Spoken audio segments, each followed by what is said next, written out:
one more video for today. Normally I don't do 3, but this one I wanted to get out because I think it could help some of you.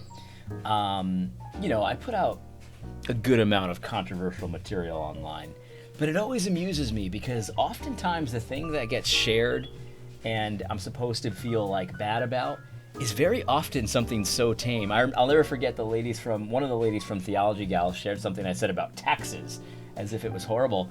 And like everyone was responding like, this is like basic stuff. Like this is not controversial at all, which I always find very amusing because I do say controversial things. I admit it. But the things that people share and say are so controversial, like as an example of how horrible I am, they're usually super tame. And that's what's going on here. I saw somebody had shared this that was attempting to shame me, and someone pulled a small clip from one of my videos and blurred out my Patreon. It's so petty.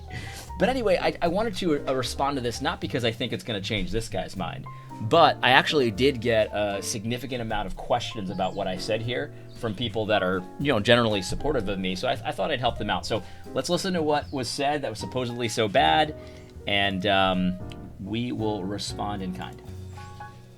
Grateful for the slave trade because my ancestors were brought over in the slave trade. It was very bad for them, and I don't want to downplay the suffering, but had that not happened, my family probably wouldn't be Christians right now. God used that to bring the gospel to my family, and now most of my family worships the Lord. Most of my family is in the kingdom of God, and I'm grateful to God for that. Also, most of my family is in a better financial situation and social situation than they would have been if they were still in Africa. And so I'm grateful to God for that. Grateful. Okay, so that's the clip, 30-second clip. And, if you have my entire catalog of controversial stuff to clip out of my videos, like, why would you pick this? But it's very revealing that they pick this. So here's what he says about this. He says, here's a disciple of Doug Wilson, and here's an example of the destructive ignorance that we're dealing with. If you're familiar with these men, you will recognize how they encourage victims of marital and sexual abuse to endure their abusers for the supposed glory of God. I don't really know what he's referring to there. I've never done that, but whatever. So this is a destructive ignorance. Now, if you remember in my video, I was actually quoting Genesis 50, where Joseph, who was talking about his being enslaved, so that's a direct parallel. He says, you meant it for evil, God meant it for good, and he gives the specific reasons why. Now, I was applying that to my own personal life. I'm Puerto Rican. I know my family came from the Nigeria area of Africa. Nigeria and also a little in Mali. It's a little bit unclear exactly where, but right around that area. And I was saying that there's a good chance that my family wouldn't be Christians today had we stayed in Nigeria. And we're clearly probably better off financially than if we had stayed in Nigeria.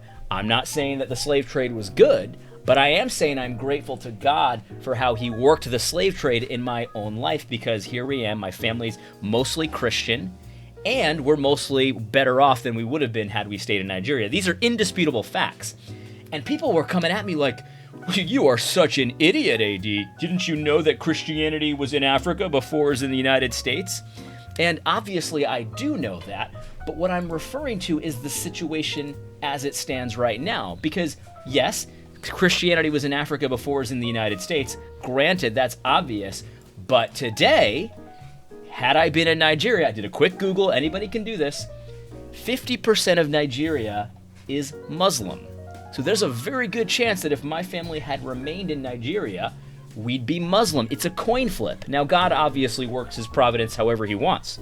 But I'm just looking at the statistics here. Of course I trust God, would have picked me and chosen my family had we been in Nigeria, whatever. But what I'm saying is, had we stayed in Nigeria, 50% of Nigeria is Muslim. If you can also Google this for the United States, if you look at the United States, in 1990, which I was a little kid in the 90s, 85% of people in the United States were Christian. So this is what I'm referring to. It's a fact that having the slave trade, again, it wasn't a good thing, but God used that slave trade to save many people, to pick many people for his kingdom. And for whatever reason, Providence decides, not me, half of Nigeria is Islamic, is Muslim. And per capita income in the United States is way more than it is in Nigeria. So these are facts. I'm just saying in my history, God used the slave trade for the benefit of my family. Now, again, it's not a good thing, but what I'm saying is essentially what Joseph said in his life. I'm applying it to my life. I know you guys meant the slave trade for evil, but God meant it for good. He saved almost my entire family, and he's blessed my family beyond measure. Look, we're not rich, but the comparison between what we are here in the United States and what the per capita income in Nigeria, there's no comparison there. And I'm not saying that this means that God couldn't have saved me some other way. Of course he could have saved me some other way. He could have saved Israel another way besides enslaving Joseph. But he chose to enslave Joseph for his purposes. And he did the same in the slave trade. I know that might not strike you the right way. I know it gets you all riled up in the feels, but don't take it up with me. Take it up with God. Anyway, I hope you find this video helpful. Again, I'm not trying to convince Athanasius, Luther, and Vandross here. But there were a number of people that said, well, what do you mean, though, AD? And they were asking honest questions, so hopefully this gives you a little bit of a window into what I was talking about. That's what I was talking about. Have a great day. Can't wait to see you guys tomorrow. God bless.